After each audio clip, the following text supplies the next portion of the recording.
On a warm, calm day like today, it may not be top of mind to think about the dangers of severe storms. However, a recent report re-examined Hurricane Beryl and its strength when it slammed into southeast Texas last summer.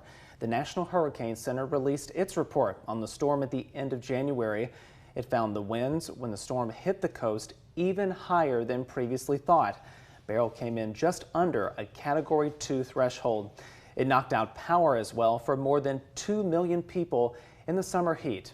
Now, several Texas lawmakers are trying to better protect the most vulnerable people in our state when disaster strikes.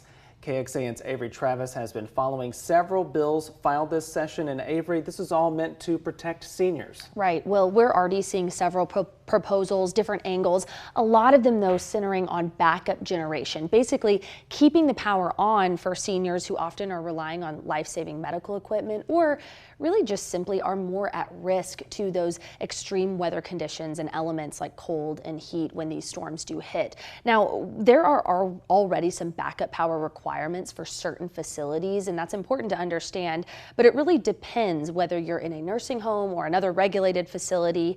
It can change depending on the type of the facility. So one of the things we're seeing, for example, Senator Boris Miles wants to require backup generation at certain independent low-income housing for seniors. That is something that would be new, that's not currently required. Last fall, we talked to Dr. Suleiman Leilani, who represents the Sugar Land area, about several bills he's filed to not only increase generation requirements, but also to create a shared database that would be accessible to first responders with emergency plans for independent senior living communities, as well as nursing homes and assisted living facilities, some of those that are more regulated by the state.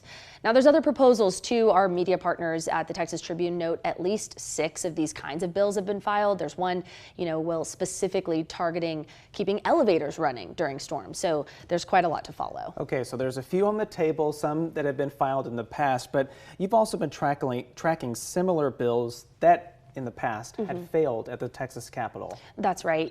These are really conversations that we've been hearing lawmakers have since the deadly winter storm in 2021, even prior to that with Hurricane Harvey. So it's not a new conversation, but as you mentioned, not one that's always been successful for these lawmakers. We followed a push from former Representative Ed Thompson in several sessions to strengthen generation requirements, particularly in assisted living facilities. The state instead landed on doing a survey of different types of these facilities to see which ones already had backup generation, and this is really key, what those generators powered. So some facilities are only required to have a certain amount of generation that may power things like exit lighting or a single room where everyone may have to move into, but not power the whole facility. And that's really key when these lawmakers are having these discussions. These efforts, though, we'll note, often face a lot of pushback from the industry. So these are nursing home operators, assisted living facility owners. Leaders in this industry often emphasize the immense cost of backup generation, particularly for smaller facilities and smaller homes. Some of those are, in regular neighborhoods, and so they do worry about that. We've also heard concerns about the need to tailor requirements for the needs of a specific place or a specific population that they serve that may not be as medically fragile as, say, a skilled nursing facility. They've argued that they've got to be flexible to best serve the seniors that live